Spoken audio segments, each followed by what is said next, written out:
All right, let's do this. Welcome, ladies and gentlemen, back to the edition of the Performer Cigar Garage Talks.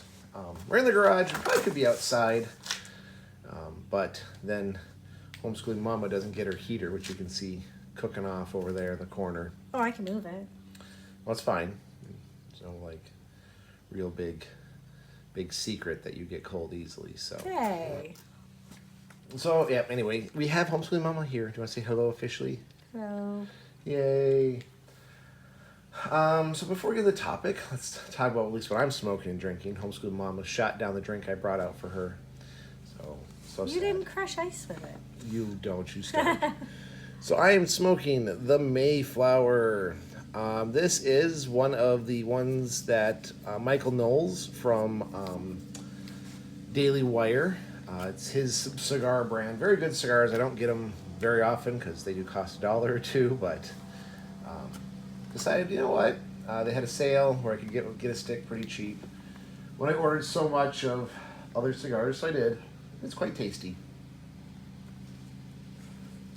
For the drink, something kind of different from Odd Side. They are making some fun beers. Carrot cake.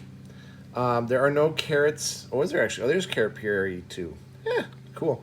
But it's a spiced vanilla and cream. Apparently, they also have carrot puree that they used in it. So, I've seen. Can I now claim that you ate some vegetables today? Is that? I had vegetables. I had potatoes this morning. I don't think those count as a vegetable. Fair Unless enough. you're a toddler. I had tomato sauce on my pizza, and according to Obama, that is a vegetable. So, there you go. Pretty sure she's not a nutritionist. Yeah, neither was he a president. Wow, that is actually carrot cake. You should try that. I'll pass for now, thanks. Just take a little sip. I am still over sugared from the... There's the... Okay, once it airs out, though, it's not going to taste right. So anyway, yes, that is actually really tasty. That tastes like a carrot cake. Good job. I didn't know what I was expecting. Again, like I said, I've had thin mint flavors. I've had donut flavors. I've had puchki flavored. But I've never seen carrot cake. But that's actually quite legit. So anyway, we're here today because Homeschooling Mama decided to go down well, not decided. I guess it was thrust upon you, to be quite honest. I picked the topic, I suppose. I suppose. As many of you may or may not know, Homeschooling Mama currently is going for her doctorate in education. And like any good doctoral student, she decided to make her dissertation something that makes no sense because no one likes homeschooling, apparently, according to the comments. Hey, obviously it's an area that needs better research by an unbiased or at least less biased individual. Right.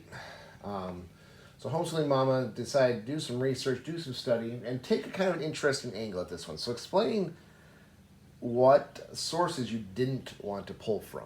Who specifically you didn't want to pull from. Oh, so I was avoiding pulling from sources like HSLDA, Homeschool Legal Defense Association, MINCH, Michigan Homeschool Defense or Homeschooling Network, right? So I was trying to avoid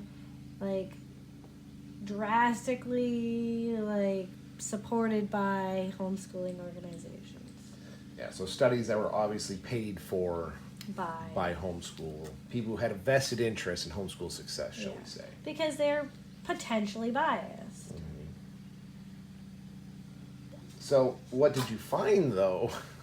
So I did find research by, I don't know what you'd call them. Clearly people who have evidently been trained in research, but after reading their researched papers, I'm not sure they actually, some of them don't even have sentences that make sense. Clearly they did not speak English as their primary language, or if they did, they don't know how to form grammatically correct sentences. So I've been going through 16 articles, primarily of which are, they talk about the importance of individualized education, like self-determination theory, the ecological model of learning, and stuff like that. But they are decidedly negative towards homeschooling, despite like demonstrable proof, like even that their own research has illustrated that homeschoolers achieve academically significant, like better test scores, and honestly don't suffer the same levels of depression and stuff like that. Okay. Which is something we've seen in our little cohort of students, or what would you call that? Our what is it when you have a personal experience? It's not a testimonial. I mean, I guess it could be a testimonial. Yeah, it's when you talk about it's a personal experience. anecdote. Anecdotes, yes, our antidote to this situation. Clearly, we have. Well, I mean, we have observable, not just within our own family, but we observe a lot of other homeschooling families that don't have these issues too. Fair enough. This is true. Unlike when I went through school, we had one kid commit suicide.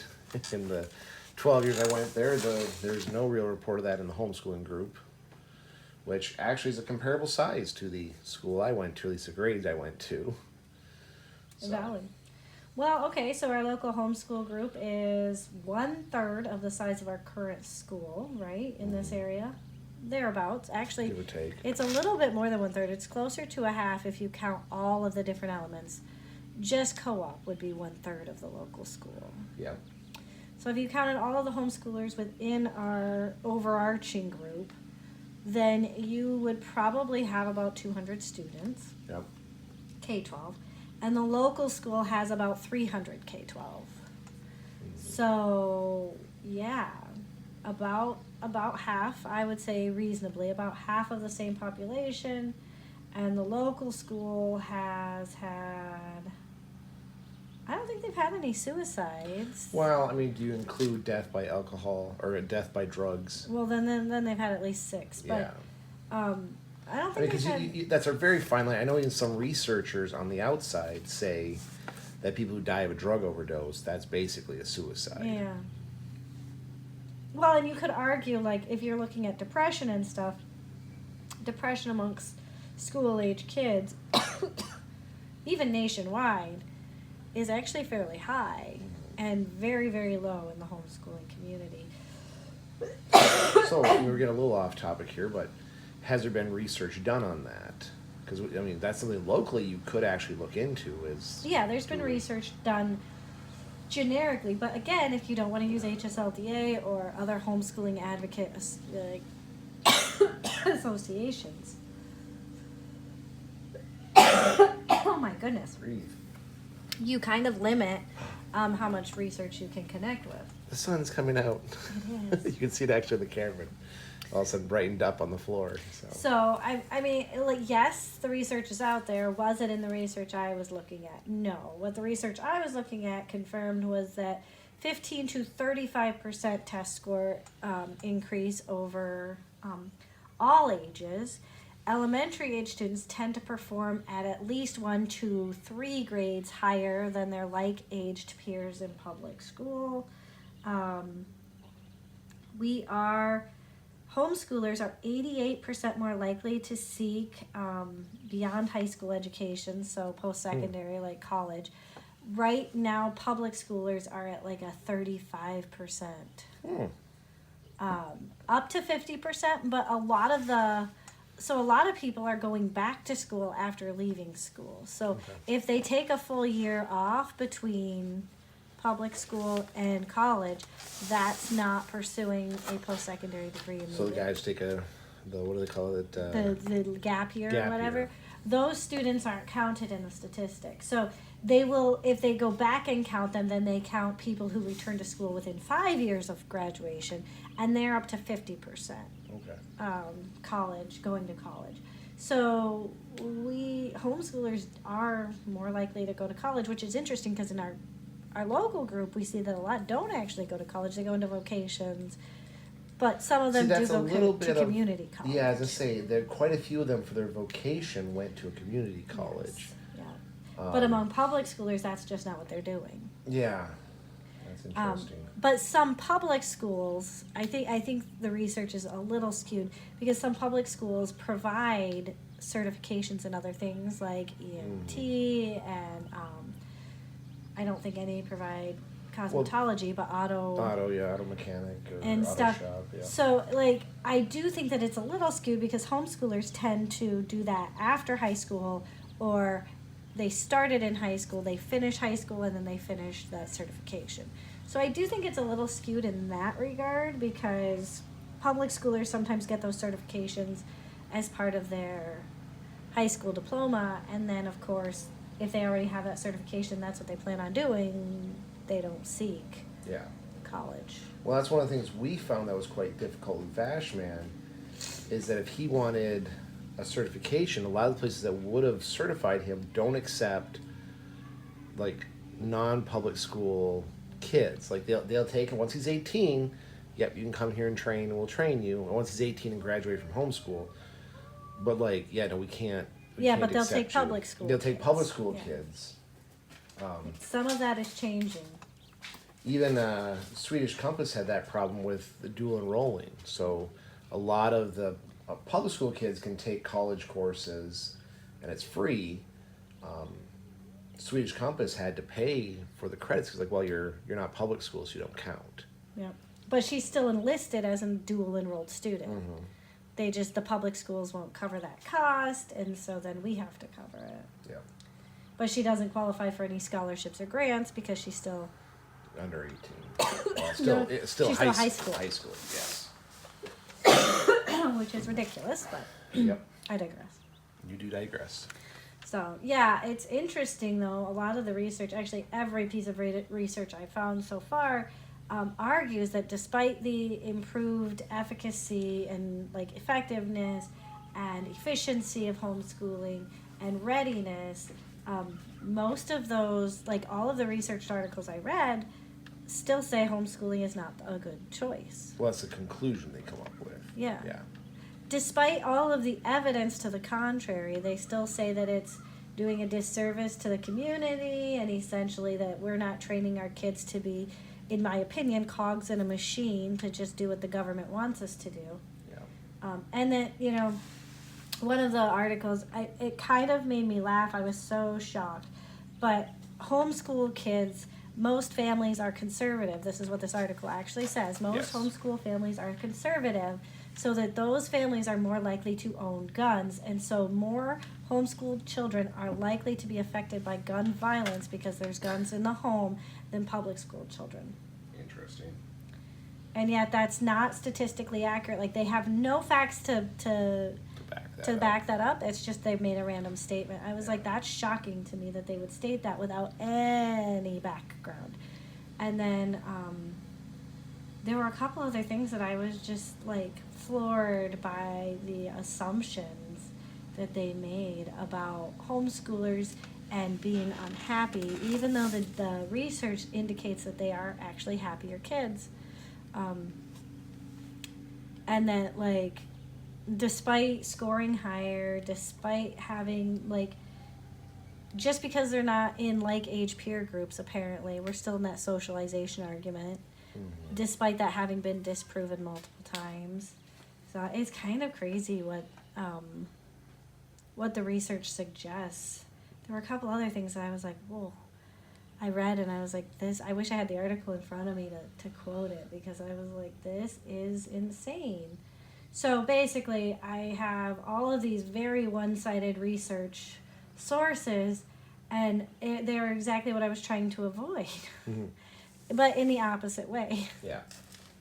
Yeah, so you almost need the HLSD articles to balance it out a little bit. Yeah, I'm going to have to Which is interesting. I mean, I gave you credit because you were telling me when you were doing it that you were going to avoid HLSDA, like, which I don't disagree with your premise with that, because I've read a lot of the HLSDA research and it is like very slanted. Like, their articles and whatnot make a lot of the same assumptions in the reverse, though. That the one I was reading, it talked about how even though it's unlikely a public school kid will ever be in an active shooter event, because they're in that environment where it's emphasized it could happen, they basically are already in an active shooter event. Like, they still have all the Well, many of But- them do have that trauma. Well, there's never been a study. They even admitted there's no studies, but we can infer that if they're experiencing, but it's like, okay, but we do fire drills all the time, and none of these kids have been in a fire, so. True, but the reaction to a fire drill is different. The entire school is taken out and put in one community outside. Fair so enough. they're with the entire school. I've had kids come to CCD after having an active shooter, and like you hear their stories, and they are traumatized. Like they're like, we spent the entire 4 hours in a corner of the classroom. We had to be very quiet, and we weren't allowed to step out of this little tiny corner. We had they have tape on the floor in the corner so that this is where the kids have to stay, and they can't be seen from the doorway. The teacher has to keep them they skip lunch. They're not allowed to get food. They're these kids are traumatized. Fair enough. I'm not disagreeing. So To me, there's- anecdotally, I can say that yes, that seems accurate. That's the thing. And again, someone anecdotally could say, well, yeah, because more homeschooling parents are conservatives, the chances of you being around gun violence is super high. Well, that's anecdotal. That's inference. That's not actual. Because I'm sure there are just as many kids yeah, it's just an active shooter drill, and it could just be that classroom kind of the teacher overdid it. That was 4 classrooms. Yeah. 3 classrooms? Yeah, there were multiple kids from different classes. So I would say no. But it could just be that one school has very, their They're doing a poor policies or job. protocols Yeah. are just naturally scary. Yep. But yeah, I was shocked at the information and the slanting that even when everything that they present is positive towards homeschooling, they try to find a negative to say that it's just not a good idea. Yeah. The big one being you're doing a disservice to your community because homeschooling parents are active in their community. And that one I always laugh at, and that's one of the few arguments against homeschooling. I don't have a counter for. You are correct. By us not being involved in the school, it hurts the school and the community. But I am involved in the school. You are now, yes. Not to the same degree. I would say to a higher degree than if I was a parent at that school. There No, is no because way I you're- would want to be on the board if But I was... you're not volunteering for I'm not volunteering to help in a classroom. or set up a picnic or run one of their fairs or True. run a fundraiser or So tutor or one of the other interesting things that they tried to point out is they said that homeschooling is cheap, is expensive for families. And then they took actually information from HSLDA, and they said it's about $3,000 to homeschool 4 kids, making it about $699 a year to homeschool. Long term, that's presuming that you use a literature-rich curriculum, and so that you use it with more than one of the kids, and you can combine certain things. Yep. So about $700 a year per child to homeschool, and schools spend so much more than that. Yep. And then they argued that, okay, yeah, sure, but you also have to buy lunch and you also have to do a couple other things, but you also have to buy lunch for your kids at public school. So their argument doesn't quite fit. And if you compare cost of making lunch at home versus the cost of sending lunches to schools, it's usually significantly more expensive to pack a lunch than to just make well, yeah, but they lunches do at a free home. lunch at school. If the Some, kid but not all I'm- kids qualify. I'm not saying, but I mean it's. you're And that's looking the at- argument they make, is that homeschooling families make more money than most public school families, and that's why they can homeschool. That it's a luxury because they make significantly more money. I don't see that because most homeschooling families have just one income, whereas most public school families that I know of have 2. Well, and I did like their interesting comparison because then they also talked about that how it. You said in another article talking about how expensive it is because You have one income that you one can't income. have.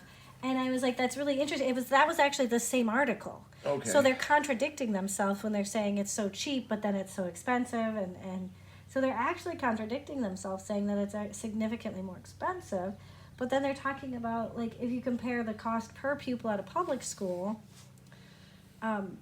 $700, even if you were to add the entire parent's supposed income, which they may make, to the cost of per pupil, it actually would be cheaper still. But it was really interesting because the entire article contradicts itself. yeah.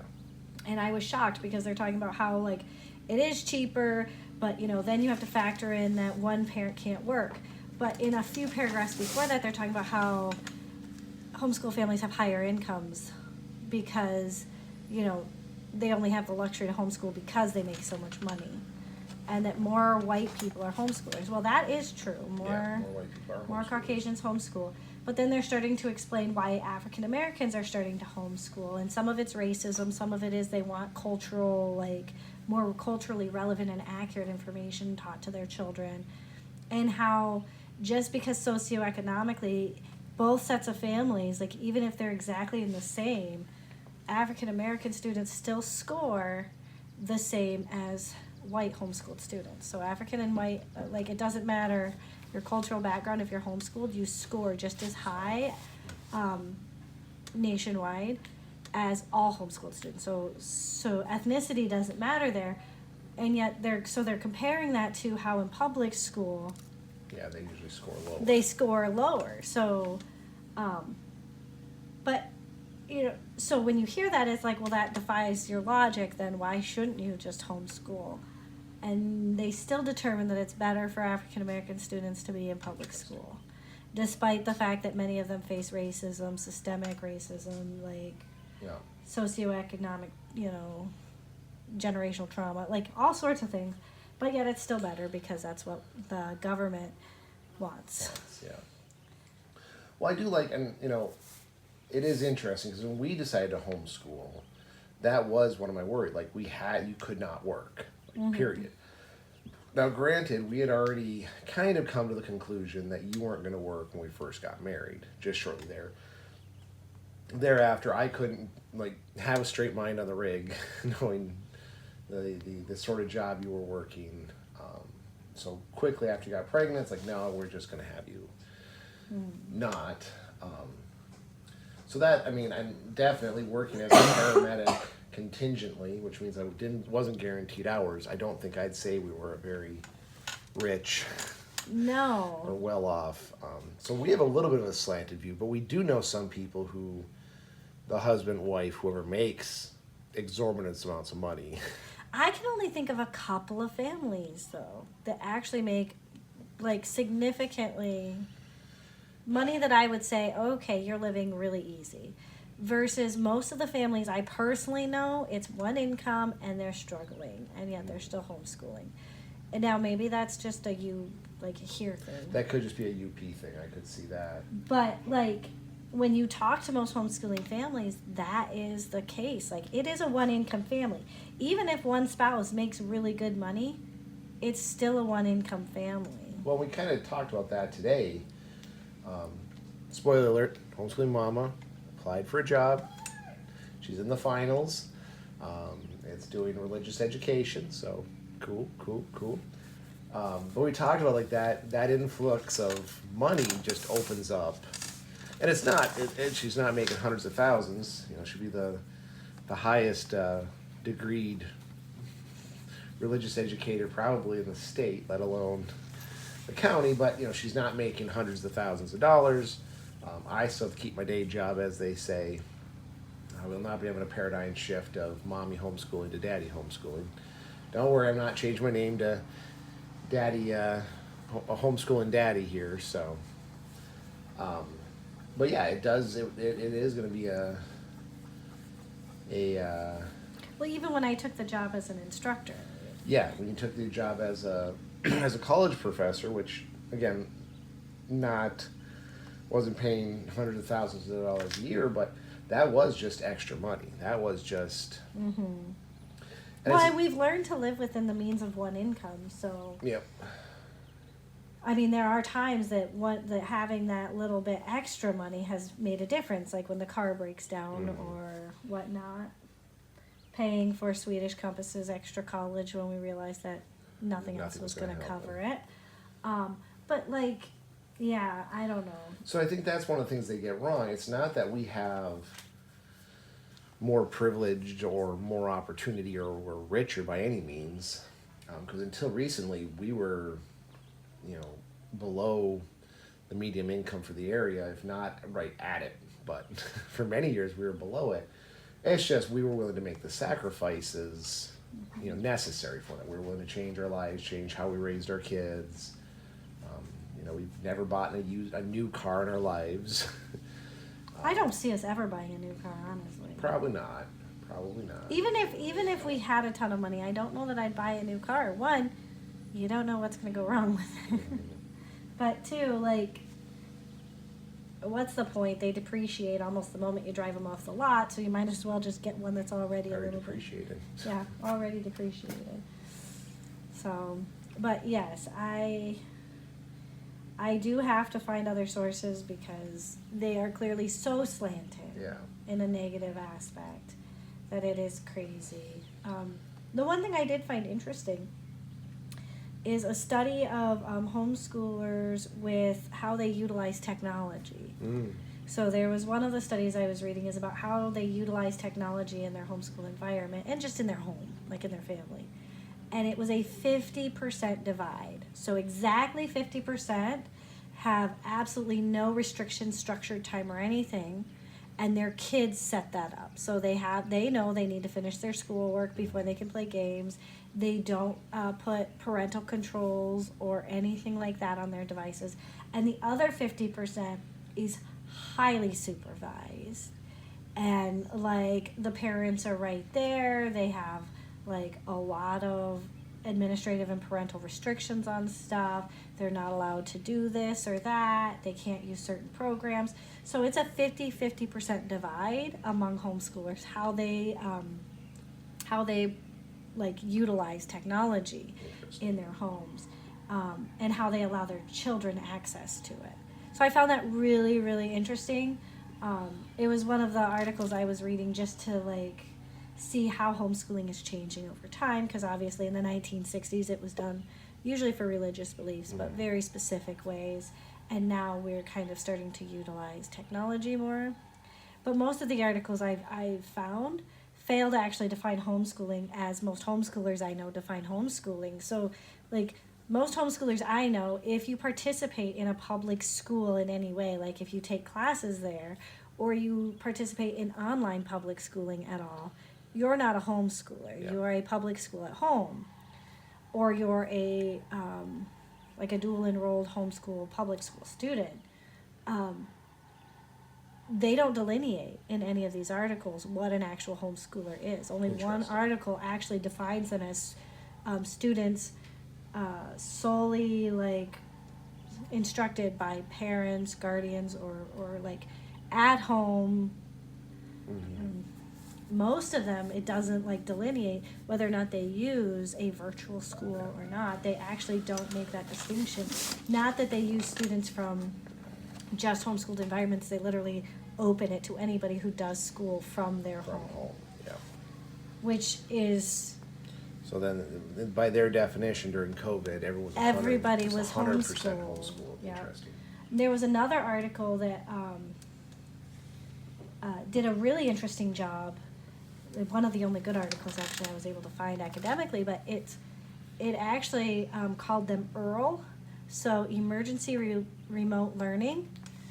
And I found that really interesting because they're the only ones that distinguish the difference between EARL students, so ERL students, from actual homeschooled students, and essentially said that even if your ERL student had like you found that you really enjoyed them being home and stuff, that's still not truly homeschooling because you're still relying on the teacher at the public school to provide the curriculum and do the instruction. And what's really interesting is I considered people who did like K-12 as being homeschooled. It wasn't until we actually had a video, it was like 3 years ago now, where we talked about it, you shared that no, people who are schooled at home are not necessarily, especially in our group, considered homeschoolers, which I thought was and a lot of times homeschool groups won't actually allow them to participate in homeschool activities because, and I understand why, it is vindictive in a sense, but if you can get that at the public school because you're partly public schooled or partly enrolled, or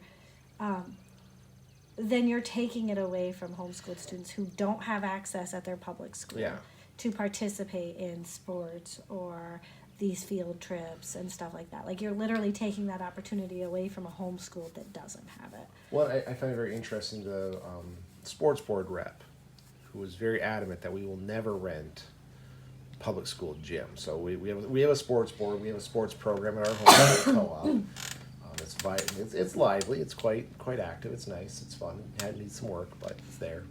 But we were talking about gym space. We are having trouble trying to get gyms, and we're doing these church gyms. Which, hey, the fact that these churches can build a gym is just amazing to me. It's great for their congregation. But I mean, usually they're half the size gyms. They're the one that they don't have good seating. I wouldn't say they're the right size gym portion. No. But Even the gym portion, space. that like the one, our backup one is half the size of a real regulation court. I mean, granted, the one we go to, they don't heat the concrete up before we play, so the floor gets slippery and kids are slipping and sliding. So it was brought up, why don't we just, the schools rent the gyms for, reasonable, not great, but reasonable price. The one lady, and she has a valid point, like, we pay school taxes. There's no reason our kids, who we pay probably $100,000 when you look at the lifetime of taxes we paid, but yet we can't utilize the gym without paying a fee. So I don't disagree with her. I know some senators and congressmen have... That was an interesting argument to me, and actually when I was like, okay. Yeah. You're right, we already pay, we shouldn't pay twice. Maybe we shouldn't pay twice. And there has been some at both state and federal who have tried to get homeschoolers exempt from the school tax, because it's not fair that we have to pay it, but yet we can't utilize it. But then usually gets shot down when you have, like, we're, a single, or what do they call them, the dinks, the dual income, no children. Like, well, then we shouldn't have to pay.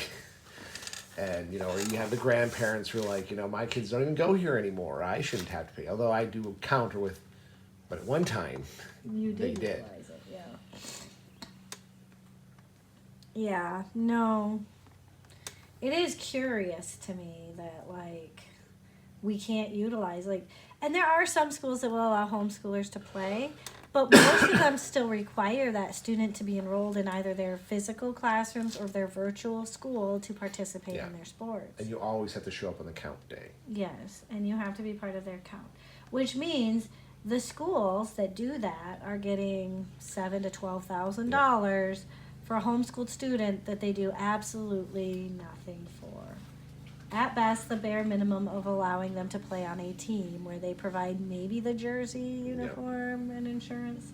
So it is a very frustrating thing. But yeah, like the whole like premise behind the articles that I've been reading is kind of crazy to me. And yeah, reading about how like homeschoolers utilize technology is interesting too. Mm-hmm. I never would have guessed that it is an exact 50-50 divide. But when you think about curriculum choices, you have about 50% unschoolers who believe in like very few limitations, very few like instructions, and very like curriculum is very lackadaisical. Yeah. I don't want to say loose or lackadaisical exactly, but it's very much based on the child and what they want. Yeah, it's very Montessorian. Yeah. Learning. Whereas there are the others that are like super structured, school at home kind of style. So yeah, but it's a 50-50 divide on how homeschoolers utilize technology. Granted, it was a very small sample size of like 10 families because it's a qualitative study. But I found it very interesting. I was like, that is curious. So it has been very interesting to read how the other side views homeschooling. Yeah, I was thinking you were going to find some more moderate articles when you said you were stepping away from. I mean, I figured you would find some just completely anti, but I find it curious that not only are the quality really low because they, like you said, they have inner contradictions, they have unsupported claims, but yeah, that it is almost methodically against homeschooling. Yeah, and it's interesting how like they will state something that really shows a very, very, very positive correlation with homeschooling, and still cite it as a negative reason. Yeah. Like I don't know how you can logic that their higher percentages in like academic testing is a negative. Yeah.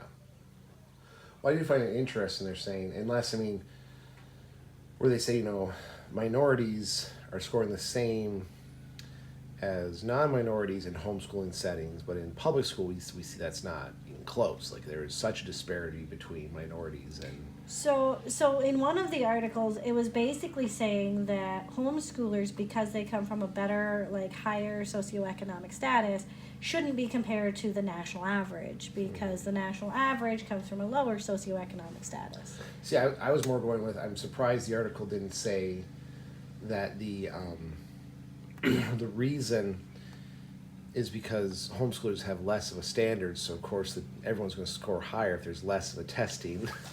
No, because it is still the standardized testing. Oh, okay. ACTs, SATs, Gotcha. the AccuPlacer. It's still based on standardized testing. But yeah, one of the things I found that makes no sense, is that they are stating this information like it's true, that homeschoolers have a higher income. But there is no statistic they provide for this, and they don't even provide an income like most homeschoolers make, da-da-da. So you couldn't do the study here, but that would be an interesting study, is to compare like real numbers, like what does this minority family who homeschool makes versus, the non-minority homeschooling families. Like we couldn't do that with our group. Yeah. But we could, but realistically our entire group would be a lower income grouping for the most part. See, it might be fun. I doubt again, because as one of my fellow homeschooling dads likes to say, we would be a very hard group because we don't believe in government, society, and regulations. You'd be very hard pressed if they'd actually do any survey where you have to say, how much money do you make? I don't know about that. No? Because shockingly enough, so for my last class, last semester, I had to do a quantitative study. It was not specifically about homeschooling, it was actually about technology use. Yeah. But in my class, as far as I know, based on what I've read and seen, because I put my survey out to the homeschool families that I know, I actually have the most amount of surveys to utilize for my data. Now, maybe that's because everybody knew it was an anonymous survey, but any survey I would do would be an anonymous survey. Qualitative surveys are not anonymous, but you anonymize them usually later. De-identify the data. Yeah, but yeah, I was surprised by what a turnout I had because a lot of homeschoolers actually did it for me. Yep. So that would be an interesting thing to actually get, because some of it is maybe us just assuming that someone has a low social economical standing, but in truth, maybe they're like a Nepo baby and we just don't know. They just live well within their means. Like, they're, secretly, no, we own our homes, we own our cars, we own our, we own all this. So in comparison, I might work a job where it looks like I don't make a ton, but honestly, when I have no bills, and that might be an interesting thing. Are homeschoolers just, I think I know the answer. Are they just better with money? I think we're just more careful about budgeting. Yeah. Based on the ones I know and have talked to. Like, I can't say that I've ever asked, hey, how much money do you make? But everybody I know has made it clear that, one income is hard. Yeah. But everyone... And I don't know a single homeschooling family. Maybe, okay, I might think of two who drive something that's not at least 5 to 10 years old. But again, that could just be that they are, being a homeschooler just means you're more frugal with money. You might be But usually you have a reason to be frugal. True. If not right now at this minute in time, you probably did at some point.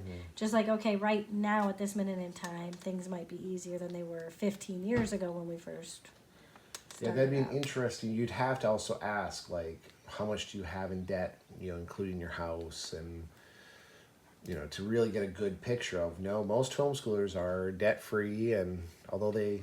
I don't think you need to. I think you'd have to... Because based on the information that people are utilizing in these studies that I've been reading, they don't care about that. They want to know how much they make a year. Yeah.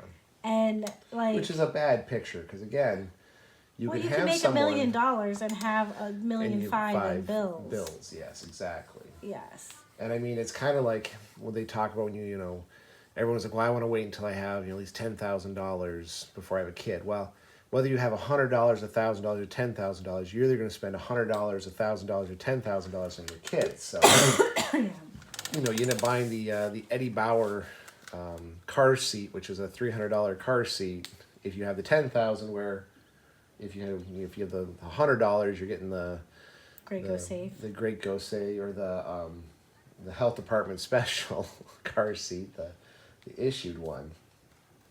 That's the only reason I'd be curious to find, like, what is their true economical standard. Like, yes, they're making, like you said, $1 million, but if they're spending $1.5 million in bills, then they're no better off than they're actually worse off than the guy making $20,000 a year, but like he owns everything. He has zero debt, zero.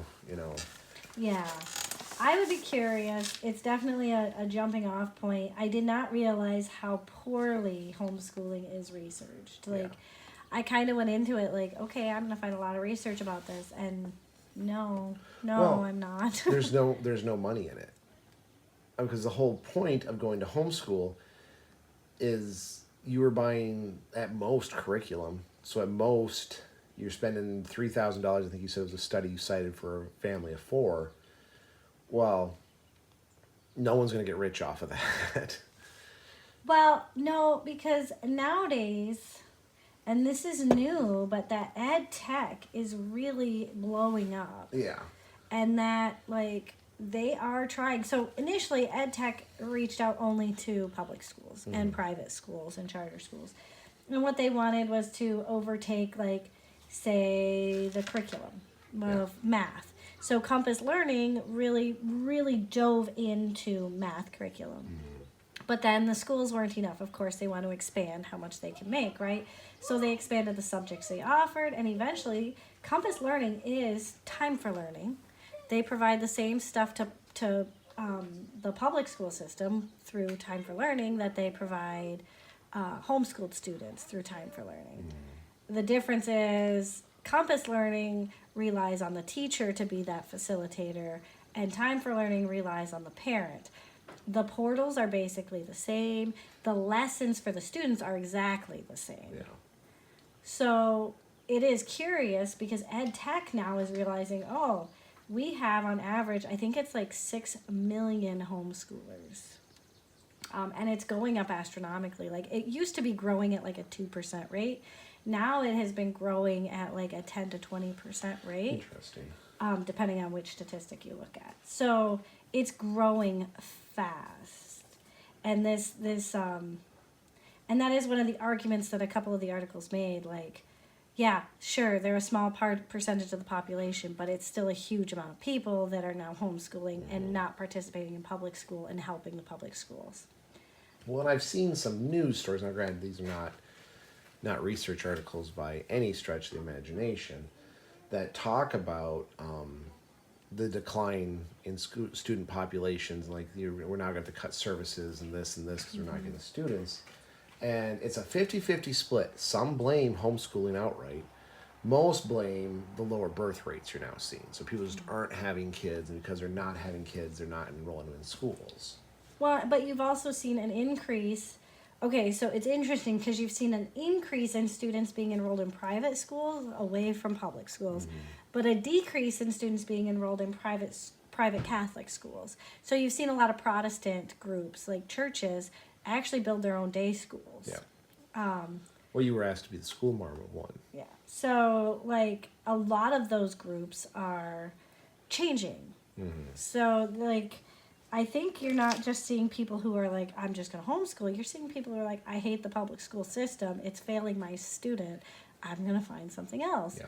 And for homeschooled parents, sometimes that's, okay, I want something else, but we can't afford private school. Private school is not cheap. We've looked at it before. Yes, it's expensive.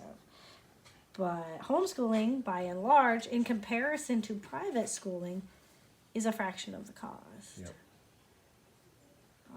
So, yeah, I found it really interesting, though. The articles are so skewed and so biased. And so now I am going to have to go and Yeah, do some research. Find some more articles from HSLDA that actually have a different picture. But all I can really say is actually unbiased research needs to be conducted. Yeah. Yeah, there's no middle of the pack research. I mean, I being think done. some HSLDA research does do a good job of trying to be in the middle. But you just assume because it's HSLDA, because they're homeschooling like advocates that They make their money from homeschooling. it's going to be biased, right? Yeah, they're not. I doubt you'd find many articles, if any, at HSDA that are critical of any standpoint. And I mean, I get their newsletter. I've seen that. There's never been a. There are a couple online but one thing I noticed and found it very, very curious in almost all of the articles I read, they cite 3 reasons for homeschooling. One is just a failure of the public school system. One is religious exemptions, and another one is ideological. Yeah. But a lot of homeschoolers I've met don't homeschool for that reason. They homeschool for medical reasons, and that is completely obliterated in the research. Like, not mentioned at all. Nothing I've read mentions that people choose to homeschool for medical choices. Interesting. There you have it. Well, we're about the 45-minute mark, a little more than that, talking. So That's fair. and our kids are definitely Pacing in front of the the garage because they want to talk or play or I don't know what they want to do. Probably cause trouble in the garage.